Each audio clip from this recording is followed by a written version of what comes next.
দায়িত্ব গ্রহণ করার ইনফ্যাক্ট আগে থেকেই রাজশাহী বিশ্ববিদ্যালয়ে রাকসু নিয়ে ছাত্রছাত্রীদের একটা মুভমেন্ট ছিল, এটা বহু বছর ধরেই ছিল ইনফ্যাক্ট। এবং এই আন্দোলনের সাথে যারা ছিলেন তাদের অনেকেই তাদের ছাত্রত্ব শেষ হয়ে গেছে এবং তারা এই মুহূর্তে বিশ্ববিদ্যালয়ের ছাত্রছাত্রী আর নেই।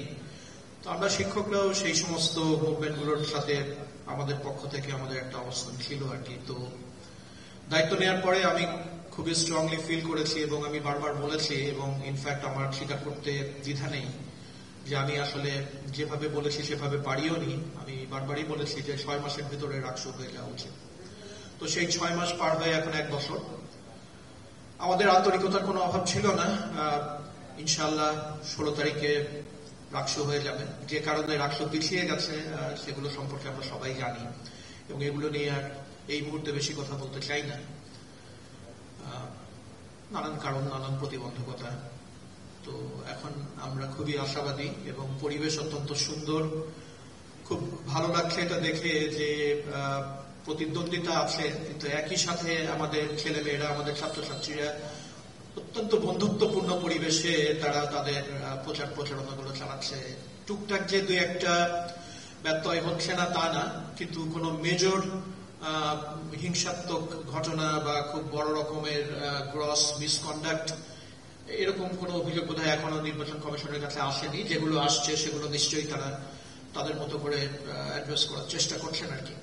একটা ব্যাপার বলে দেওয়া ভালো, নির্বাচন কমিশন যেটা সিন্ডিকেট থেকে যেটা গঠন করা হয়েছে এটা অসম্ভব শক্তিশালী একটা কমিশন। তাদের শক্তি আছে, সামর্থ্য আছে, কিন্তু তারা সর্বোচ্চ ধৈর্য এবং সহ্য এটা হয়তো এখনো যারা উপলব্ধি করছেন না তারা পরবর্তীতে কোনো এক সময় করবেন, যে তারা প্রচন্ড ধৈর্যের পরিচয় দিয়েছেন। নানান রকমের অপপ্রচার, খারাপ কথা এগুলো তারা হজম করেছেন শুধুমাত্র শিক্ষার্থীদের জন্য, কারণ তাদের ব্যক্তিগত কোনো স্বার্থ এখানে নেই। তারা এটা হজম করেছেন শুধু আমাদের ছাত্রছাত্রীদের মুখের দিকে তাকিয়ে। তো কোনোদিন যদি তারা এটা উপলব্ধি করে তাহলে নিশ্চয়ই তাদের ভিতরে কৃতজ্ঞতা বোধটুকু জাগ্রত হবে আর কি, আমি এটা আশা করি আর কি। তো এর বাইরে যে কথাটা আমরা বলতে চাচ্ছি, সময় প্রায় চলে এসছে আর মধ্যে কয়েকটা দিন, আচরণবিধিটা আসলে মেনে চলা উচিত। এবং যেহেতু ছাত্রছাত্রীরা সবাই উচ্চ শিক্ষিত সমাজের অংশ, আসলে এগুলো বারবার বলার কথা না, তাদের নিজেদের ভিতর থেকেই চার্ট তৈরি হওয়া উচিত যে আমরা কেউ আচরণবিধি লঙ্ঘন করবো না। আর রাকসুর প্রয়োজনটা কোথায়? আমি নিজে পার্সোনালি যেটা ফিল করি যে আমাদের দেশে যে শিক্ষা প্রতিষ্ঠানগুলোতে যে চর্চাগুলো হতো সেটা মোটা দাগে খুবই অসুস্থ। আমাদের ছাত্রছাত্রীদের নেতাদের গুণে চলতে হতো। আমরা যদি রাকসু কার্যকরী করতে পারি তাহলে নেতাদের ছাত্রছাত্রীদের গুণে চলতে হবে। এবং আমার ব্যক্তিগত আকাঙ্ক্ষা হচ্ছে এরকম একটা পরিবেশ সৃষ্টি করা যে একজন সাধারণ ছাত্র তার কথা, তার মতামত নেতারা মূল্য দেবে। নেতারা কি বলছে আর কি চাপিয়ে দিচ্ছে সেটা সাধারণ ছাত্রছাত্রীদের তো একটা করার কোনো প্রয়োজন নেই আর কি। তো আমি সেই পরিবেশটাই দেখতে চাই বিশ্ববিদ্যালয়ে এবং এটাই আমার নিজের ব্যক্তিগত আকাঙ্ক্ষার জায়গা। এবং আমরা যদি একটা সুন্দর রাকসু করতে পারি তাহলে সেই পরিবেশ ইনশাআল্লাহ সৃষ্টি হবে আর কি। তো অল্প কটা দিন যেই বন্ধুত্বপূর্ণ পরিবেশে আমাদের কার্যক্রমগুলো চলছে, আমি আশা করব যে সেটাই অব্যাহত থাকবে। এবং আরেকটা পুরাতন কথা বলে নিই যে আমরা আসলে সবাই 35 বছর পরে ইতিহাসের একটা অংশ হতে যাচ্ছে।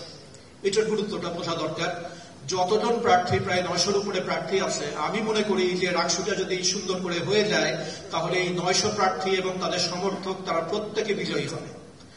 আমরা পার্সোনালি কে কয় ভোট পেল আর কে বিজয়ী হলো এবং হলো না, আমরা পার্সোনালি উই ডোন্ট কেয়ার, আমরা একদমই কেয়ার করি না। আমরা চাই সবাই মিলে এই বিশ্ববিদ্যালয়ে বিজয়ী হবে।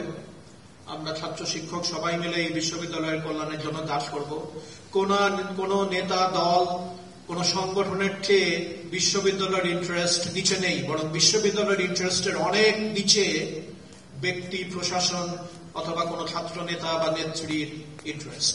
বিশ্ববিদ্যালয়কে আগে রাখতে হবে, দেশকে আগে রাখতে হবে, তারপরে অন্য কথা আর কি। তো রাকসু নিশ্চয়ই আমাদের সেই শিক্ষা দেবে এবং আমরা এখন অনেক আত্মবিশ্বাসী। আগের যে অপ্রীতিকর ঘটনাগুলো ঘটে গেছে সেগুলো নিয়ে কথা বলছি না, কিন্তু সেগুলো আমাদের মনে আছে, সেগুলো নিয়ে আমরা শিক্ষা নিচ্ছি এবং সেগুলো নিয়ে আমাদের যা করণীয় সেটা আমরা করব। কিন্তু এই মুহূর্তে আমাদের একমাত্র লক্ষ্য হচ্ছে যে অত্যন্ত সুন্দর সারা দেশ ও জাতির কাছে একটা আদর্শ নির্বাচন এবং সেই নির্বাচনের মাধ্যমে ছাত্রছাত্রীদের বৈধ প্রতিনিধি খুঁজে পাওয়া। তো ইনশাআল্লাহ আমরা সেই কাজটাই করে ফেলবো। আর কয়েকটা দিন আছে, আমি সবার সহযোগিতা চাচ্ছি এবং প্রশাসনের তরফ থেকে নিরাপত্তা সংক্রান্ত যাবতীয় বিষয় নিয়ে আমরা সচেতন আছি এবং আমরা কাজ করছি। আমি সবাইকে আশ্বস্ত করতে চাই সবার সহযোগিতা ইনশাআল্লাহ আল্লাহ রহম করলে একটা চমৎকার রাষ্ট্র আমরা এই বিশ্ববিদ্যালয়কে উপহার দিতে পারবো।